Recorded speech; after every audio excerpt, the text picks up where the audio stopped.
ಪ್ರಜಾಪ್ರಭುತ್ವ ಒಂದು ನಮ್ಮ ದೇಶದ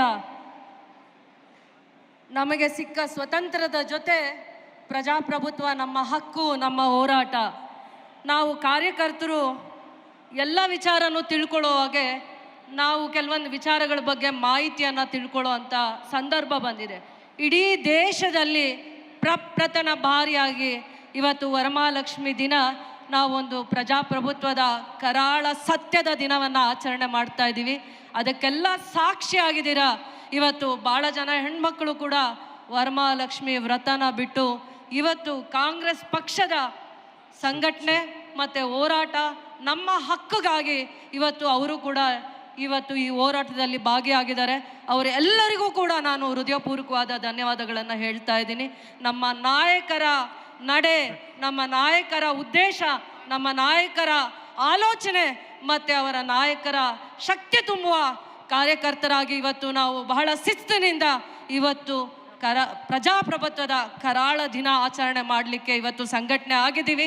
ಸಂಘಟನೆ ಜೊತೆ ನಮ್ಮ ಬಲ ಏನು, ನಮ್ಮ ಆಲೋಚನೆ ಏನು, ನಮ್ಮ ವಿಚಾರವಂತಿಕೆ ಏನು, ಅದರ ಬಗ್ಗೆ, ಸತ್ಯದ ಬಗ್ಗೆ, ಸತ್ಯ ಶೋಧನೆ ಆಗೋ ಬಗ್ಗೆ ನಾವು ಕಾರ್ಯಕರ್ತರು ಮೊದಲು ವಿಚಾರಗಳನ್ನು ತಿಳ್ಕೊಳ್ಳೋ ಅಂಥ ದಿನ ಇವತ್ತು ಬಂದಿದೆ.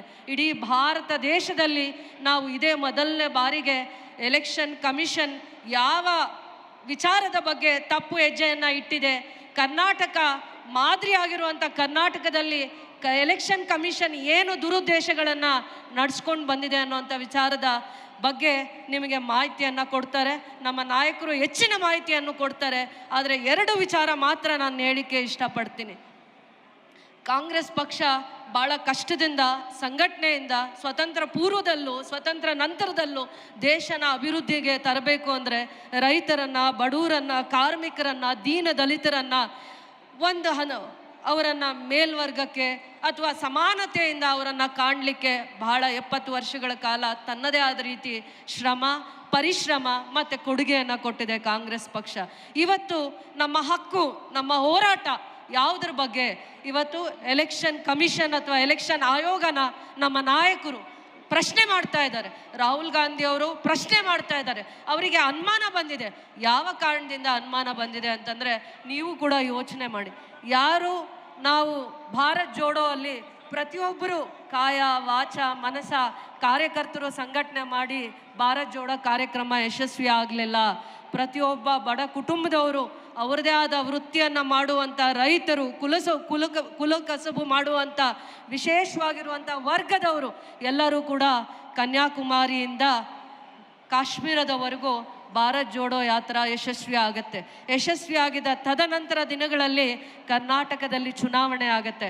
ಕರ್ನಾಟಕ ಚುನಾವಣೆಯಲ್ಲಿ ಅಸೆಂಬ್ಲಿಯಲ್ಲಿ ನಾವು ಹೆಚ್ಚಿನ ಶಾಸಕರನ್ನು ಗೆಲ್ಲಿಸುವಂಥದ್ರಲ್ಲಿ ರೈತರಾಗಿರ್ಬೋದು, ಬಡವರಾಗಿರ್ಬೋದು, ಕಾರ್ಮಿಕ ವರ್ಗದವರು ಆಗಿರ್ಬೋದು, ಎಲ್ಲ ವರ್ಗದವರು ಕಾಂಗ್ರೆಸ್ ಪಕ್ಷದ ಜೊತೆ ನಿಲ್ತಾರೆ. ಆವಾಗ BJP ಅವರ ದುರುದ್ದೇಶ ನಮಗೆ ಅರ್ಥ ಆಗಲಿಲ್ಲ. ಏನು ಇವರ ದುರುದ್ದೇಶ ಅರ್ಥ ಆಗಲಿಲ್ಲ ಅಂತಂದರೆ, ಓಟನ್ನು ಕಸಿಯೋ ಅಂಥ ಕೆಲಸ ಮಾಡ್ತಾ ಇರ್ತಾರೆ, ಓಟನ್ನು ಕದಿಯೋ ಅಂಥ ಕೆಲಸ ಮಾಡ್ತಾ ಇರ್ತಾರೆ. ಒಂದು ಅಡ್ರೆಸ್ಸಲ್ಲಿ ಭಾಳ ಜನ ವೋಟರ್ಸ್ನ ಹಾಕೋದು, ಅದು ಎಂಥ ಜಾಗದಲ್ಲಿ ಮಾಡೋ ಅಂಥ ಕೆಲಸ ಮಾಡಿದ್ದಾರೆ ಅಂತಂದರೆ, ಸ್ವತಂತ್ರ ಭಾರತದ ನಂತರ ಪವಿತ್ರವಾಗಿರುವಂಥ ಪ್ರಜಾಪ್ರಭುತ್ವ ವ್ಯವಸ್ಥೆಗೆ ಧಕ್ಕೆ ಹೊಡೆಯುವಂಥ ಅಥವಾ ಕೊಡಲಿ ಪೆಟ್ಟನ್ನು ಕೊಟ್ಟಿರುವಂಥ ಒಂದು BJPಯ ತಂತ್ರಗಾರಿಕೆಯನ್ನು ಭೇದಿಸುವಂಥದ್ರಲ್ಲಿ ಕಾಂಗ್ರೆಸ್ ಪಕ್ಷದ ನಾಯಕರು, ಯುವ ನಾಯಕರು ಯಶಸ್ವಿಯಾಗಿದ್ದಾರೆ ಅಂತ ಹೇಳಿದ್ರೆ ತಪ್ಪಾಗ್ಲಿಕ್ಕಾಗಲ್ಲ. ಯಾಕೆ ಒಂದು ವಿಚಾರದ ಬಗ್ಗೆ ಅನುಮಾನ ಬರಬಾರ್ದು ಅಂತ ಎಲ್ಲಾದರೂ ಇದೆಯಾ? ಎಲೆಕ್ಷನ್ ಆಯೋಗದ ಬಗ್ಗೆ ಅನುಮಾನ ಬಂದಿದೆ. ಅನುಮಾನ ಬರಲಿಕ್ಕೆ ಯಾವುದೇ ಒಂದು ಮಾಹಿತಿ ಇಲ್ಲದೆ ನಾವು ಮಾತಾಡ್ತಾ ಇಲ್ಲ. ಪ್ರತಿಯೊಂದು ವಿಚಾರದಲ್ಲೂ ವಿಚಾರಣೆ ಮಾಡಿದ್ದಾರೆ. ಮಹದೇವಪುರ ಅನ್ನೋ ಒಂದೇ ಒಂದು ಕ್ಷೇತ್ರದಲ್ಲಿ 1 ಲಕ್ಷ ಮತದಾರನ ಅಡ್ರೆಸ್ ಇಲ್ಲದೆ ಒಂದೇ ಅಡ್ರೆಸ್ಸಲ್ಲಿ ಭಾಳ ಜನ ಮತದಾರನ ಸೇರ್ಪಡೆ ಮಾಡುವಂಥ ಕೆಲಸವನ್ನು ಮಾಡಿದ್ದಾರೆ. ಯಾಕೆ ಆ ಕೆಲಸ ಮಾಡಿದ್ದಾರೆ? ಲೋಕಸಭಾ ಚುನಾವಣೆ ಮುಂಚೆ ಭಾಳ ಜನ ಮತದಾರರನ್ನ ಸೇರ್ಪಡೆ ಮಾಡುವಂಥ ಕೆಲಸವನ್ನು ಮಾಡಿದ್ದಾರೆ. ಬರೀ ಮಹದೇವಪುರ ಒಂದು ಕ್ಷೇತ್ರದಲ್ಲಿ 1 ಲಕ್ಷ ಮತದಾರರನ್ನ ಸೇರ್ಪಡೆ ಮಾಡಿದ್ದಾರೆ ಅಂದರೆ ಇಡೀ ಕರ್ನಾಟಕ ರಾಜ್ಯದಲ್ಲಿ ಎಷ್ಟು ಆ ರೀತಿಯ ಮತದಾರರನ್ನ ಸೇರ್ಪಡೆಯನ್ನು ಮಾಡಿರ್ತಾರೆ. ಯಾರಿಗೆ ಅಡ್ರೆಸ್ ಇರಲ್ಲ, ಯಾರಿಗೆ ತಂದೆ ಹೆಸರು ಇರಲ್ಲ, ಯಾರಿಗೆ ಬೇರೆ ಬೇರೆ ರಾಜ್ಯದಲ್ಲಿ ಮತ ಇರುತ್ತೆ, ಅಂಥವ್ರನ್ನ ಕರ್ನಾಟಕ ರಾಜ್ಯದಲ್ಲಿ ಮತವನ್ನು ಕೊಡ್ತಾರೆ. ಝೀರೋ ಅಡ್ರೆಸ್ ಇರುತ್ತೆ, ತಂದೆ ತಾಯಿಯ ಅಡ್ರೆಸ್ ಇರಲ್ಲ.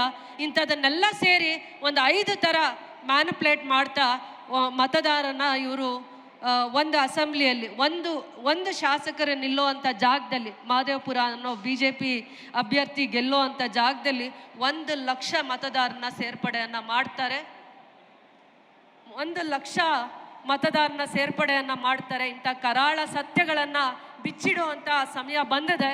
ಕಾಂಗ್ರೆಸ್ ಪಕ್ಷ ಸದಾ ಕಾಲ ಕಷ್ಟದಲ್ಲಿರುವಂಥವ್ರ ಜೊತೆಯಲ್ಲಿ ನಿಂತಿದ್ದು, ಎಲ್ಲ ಸತ್ಯಗಳನ್ನು ಭೇದಿಸಿ ನಡೆಯುವಂಥ ಕಾಂಗ್ರೆಸ್ ಪಕ್ಷದ ನಡೆ ಪ್ರತಿಯೊಂದು ಸಂದರ್ಭದಲ್ಲೂ ಸತ್ಯನ ಎತ್ತಿಡಿದಿದೆ, ಧರ್ಮನ ಕಾದಿದೆ, ಸತ್ಯ ಧರ್ಮಕ್ಕಾಗಿ ಹೋರಾಟ ಮಾಡಿದೆ. ಸ್ವತಂತ್ರ ಪೂರ್ವದಲ್ಲಿ ಹೇಗೆ ಸನ್ನದ್ಧರಾಗಿ ಸಿಪಾಯಿಗಳಾಗಿ ಸೇವೆ ಮಾಡ್ಕೊಂಡು ಬಂದರು, ಸ್ವತಂತ್ರ ನಂತರ ದಿನಗಳಲ್ಲೂ ಕಷ್ಟದವರ ಪರವಾಗಿ, ಬಡವರ ಪರವಾಗಿ, ರೈತರ ಪರವಾಗಿ ಇದೇ ಹೆಜ್ಜೆಯನ್ನು ಇಡ್ತಾ ಇದ್ರು. ಆದರೆ ಯಾವತ್ತೂ ಸತ್ಯವನ್ನು ಮಾತಾಡ್ತಾರೆ, ಅವರ ಧ್ವನಿ ಆಗಕ್ಕೆ ಬಿಡಲ್ಲ. ಯಾಕೆ ಅಂತ ಒಂದೇ ಒಂದು ವಿಚಾರನ ನಾನು ಹೇಳಲಿಕ್ಕೆ ಇಷ್ಟಪಡ್ತೀನಿ. ಯಾರು ಕಾಂಗ್ರೆಸ್ ಪಕ್ಷದಲ್ಲಿ ನಿಷ್ಠಾವಂತರಾಗಿ ಕೆಲಸ ಮಾಡ್ತಾ ಇರ್ತಾರೆ ಅವರಿಗೆ ED ನೋಟಿಸನ್ನು ಕೊಡ್ತಾರೆ, ಅವ್ರನ್ನ ಚುನಾವಣೆ ಸಂದರ್ಭದಲ್ಲಿ ಅರೆಸ್ಟ್ ಮಾಡ್ತಾರೆ.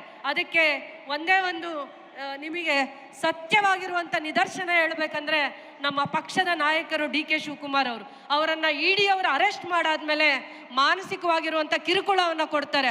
ಅವರ ತಾಯಿಯವರನ್ನು ಚುನಾವಣಾ ಅಧಿಕಾರಿಗಳು ಅಂದರೆ ED ಅವರು ನೋಟಿಸ್ ಕೊಟ್ಟು ವಿಚಾರಣೆಗೆ ಕಳೀತಾರೆ. ಭವಿಷ್ಯವನ್ನು ಕಟ್ಟಿರುವಂಥ ಮಗಳನ್ನು ವಿಚಾರಣೆಗೆ ಕರೀತಾರೆ. ಇಂಥವ ದುರುದ್ದೇಶದ ನಡೆಗಳನ್ನು BJP ಸರ್ಕಾರದಲ್ಲಿ ಆಗ್ತಾ ಇದೆ.